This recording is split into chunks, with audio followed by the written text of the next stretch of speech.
glorious good morning or afternoon or midnight if that's the time you choose to watch these videos. Welcome guys to another episode of Outback Shadz. Today we are going to go through my Discovery 4.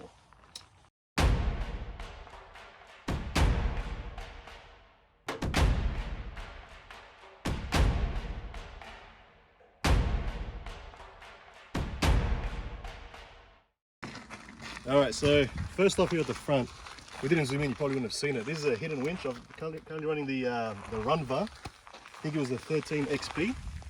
That's it, yeah, just in there. So I got the bracket from, actually imported it from Italy, a place called Nuptech 4x4. It's a pretty good unit. I had to take off the whole bar. Did it myself, came out pretty good. So all you got to do to access the winch is just these 4 screws.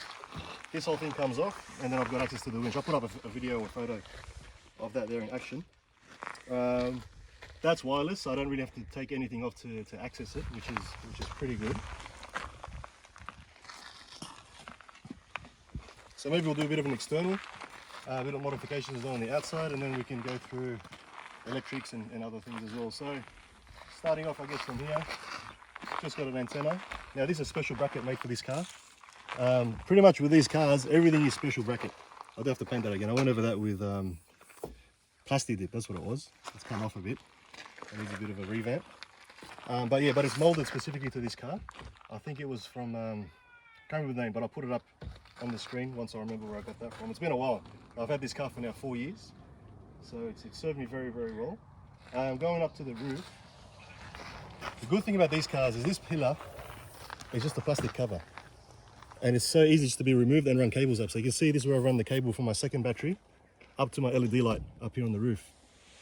Now, that LED light was from a, I think, 4-drive Super Center, and it's one of the slimline ones. I wanted something nice and slim and compact, just to make it look, you know, just the sleekness of the car. I don't want anything to be just in your face. To put it up there, I have used just, these are actually magnetic brackets. It's just a magnet that hits on the roof, and it is strong as, like it doesn't, you cannot move that, right? I'll shake the whole car before that comes off, just off eBay. And I found that was the best way. I don't have to drill into the roof. I don't have to, you know, modify any brackets. Very, very simple and easy to use.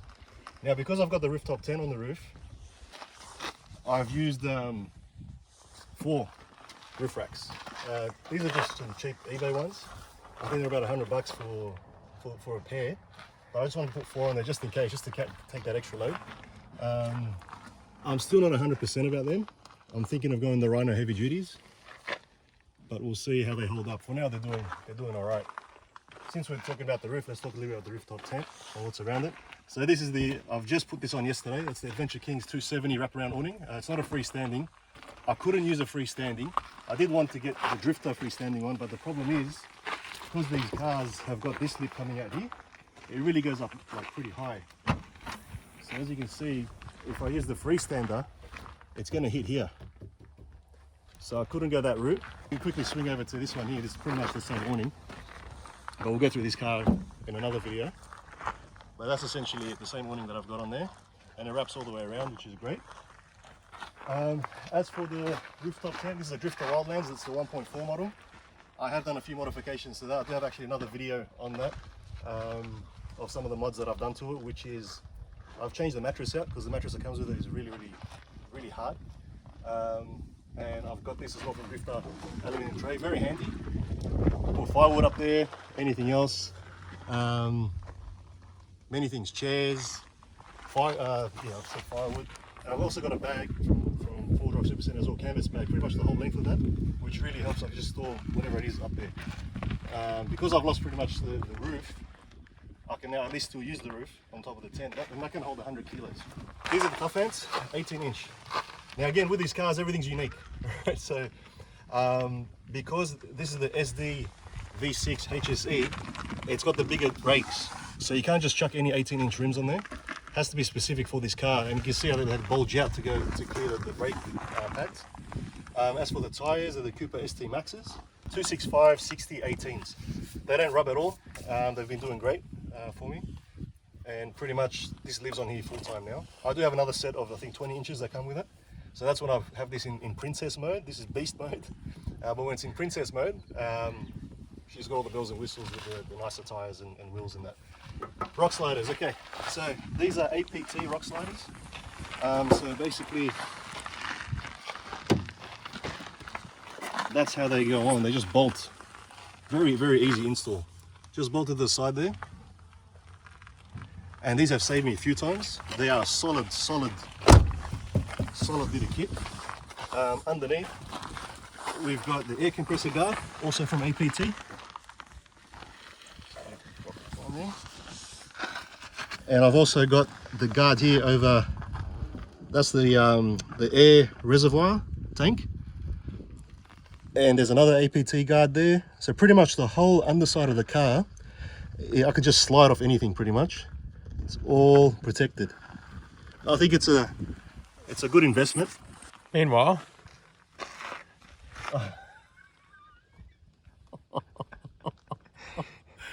okay, I was saying the cameraman's going to look over there, look over what's over there. So we've got a okay, there's a man of taste, isn't he? The new Defender, and he's got a Patriot X1. You beauty. Maybe we'll go pay him a visit later and do a video with his. All right, so back to the Disco. So as I mentioned, it's the SD V6.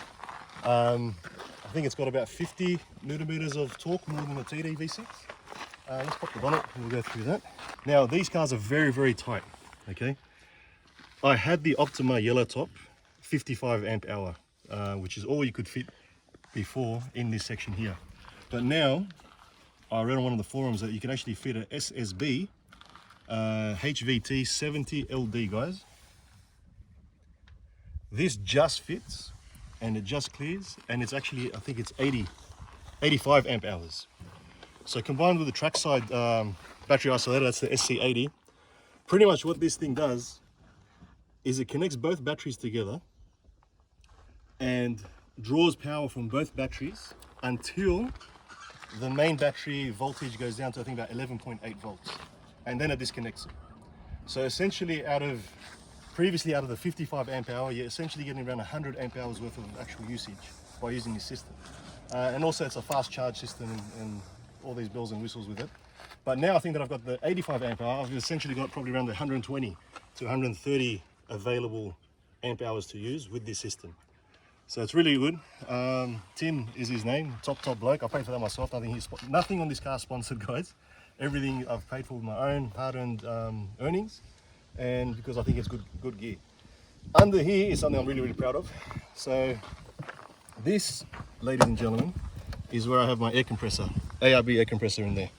So I'll just flick the switch over here, and there you go. That's primed and ready to go. And I just simply have to just plug in my hose into there, and I've got air on board ready to go. So this was just dead space before. I've seen some people actually put their controller for the winch in this section here. I didn't want to do that because I could fit it here, hence you can see the run bar in there. So this way I was able to fit my compressor in there. So I've got air on board whenever I need to. It's nice and neat, out of the way. It's not in the cabin, so it's not noisy. You know, especially if you've got kids inside and things like that, and babies sleeping. So that's essentially it. Nothing else, no modifications to the engine. Everything's stock standard.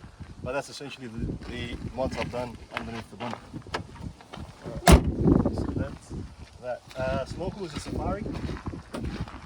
Snorkel does the job, does what it needs to do.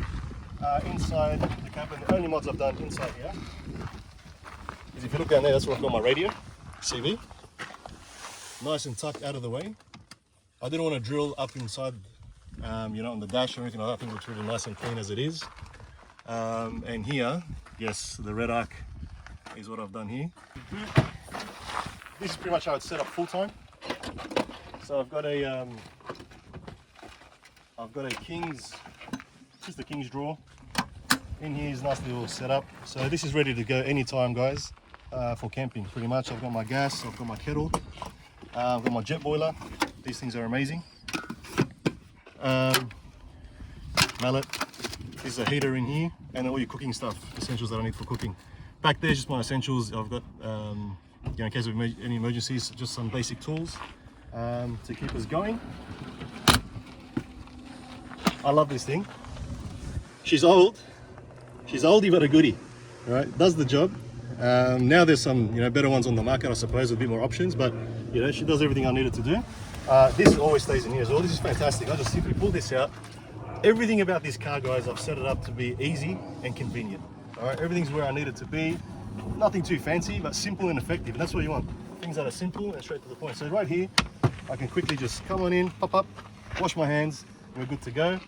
This bit of wood, I've simply got it there to separate the heat from my stove and the water, the plastic, because you don't want the plastic melting, obviously.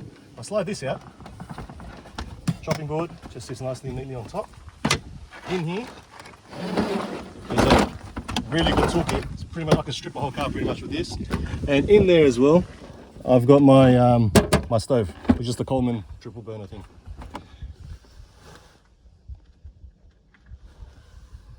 All right, fantastic. So that is that. And this is pretty much how it's set up all the time. So at any given point, even if we just go to the local park, I've got water on board, hygiene station, cooking station, everything's there. The gas is in the car. I don't have to take, you know, big gas bottles. This is a new addition. This is the kick-ass power box, 12-volt mini power box. This I got it specifically so I can put it inside my rooftop tent. The Discoveries normally come with the round plugs, 2 round plugs, because it's the Euro style. They're pretty much useless for us. So I've switched it over to the 12 pin and the 2 Andersons, because I also tow a caravan. Some people also put the mic hitch or another hitch that comes out of here. That's also an option, but I haven't really seen the need for that just yet. This is my little homemade attic. Very basic, very simple, but again, functional. I can't remember where I got that thing from. I don't even know what it's from. I think it's like a little mini fence or something. And essentially it's just these little cam buckles onto the grab handles there. And that's there for light stuff. As you can see, I've got my first aid kit. Yeah, a mat, an extra sleeping bag just in case one of my kids or someone wants to tag along at short notice. And that's all good to go. This is a table. It's one of those aluminium tables, the Empire ones. Really, as you can see, it's really small, but it actually folds out to pretty much a full-size table, which is good. Again, all about maximizing my space. This is my divider. So essentially, this just slots in here when I have my fridge in. And that just separates everything from falling over to the fridge. Because again, this is a fridge slide here. I didn't mention that before, but there is a fridge slide. These little chairs are pretty cool. So, Hanonox. I paid about, I think, 120 bucks for this, and then I found them at Aldi for 25 bucks. This is slightly better quality, but yeah, they all do the job, guys. Very small chair, and it just opens up and you're good to go. So at any time, I've got chairs, I've got everything ready to go, and they're nice and small. That's the interior. Nothing I've done here. I've seen some people put lights here. I'd like to do that. That would be a good option. There's the front and the rear camera. So this is the rear camera as well, recording at the back. It's a black view. And there's one also obviously at the front, and they all just work together. So as I'm driving along, if there's any incidents behind or in front of me, that's all recorded. That is an overall overview of my Discovery 4, guys, and the modifications I've done. So let me know in the comments below if there's anything else you think I should do to this beast, or anything that you've done to your beast that you think will be of good value for others, that you share with others. Mud flaps, actually, this is an extra thing that I put on as well. So they're extra. They just got them off eBay. They do a big difference, because I remember when I saw my cousin Hilal's car once. Actually, you can see it right here. This is what happens when you have mud flaps. It looks like that. So yeah, that really helps from getting all the mud splattering up onto your car. Yeah, so look, we've driven the same track, and as you can see, there's nowhere near as much mud. And this one's broken too, so that's probably why some mud's got up to there. There you have it, guys. That's a wrap up of my 2015 Discovery 4 SD HSE V6. Hope you enjoyed it. Let me know in the comments below if there's any other modifications you think I should do for this beast. But at the moment, I think it's perfectly set up for my needs, and it's set up now in touring mode, basically. So when it's in princess mode, the rooftop tent comes off, the road tires come back on, and it just blends into the normal driving as it is. But I think for now, I'm pretty much going to keep it set up like this, because I plan to, now that the whole COVID fiasco, for the most part, lockdowns are over. I think now it's time to really enjoy this for what it's worth. Thank you guys. Till next time. Outback Shadz out. Peace.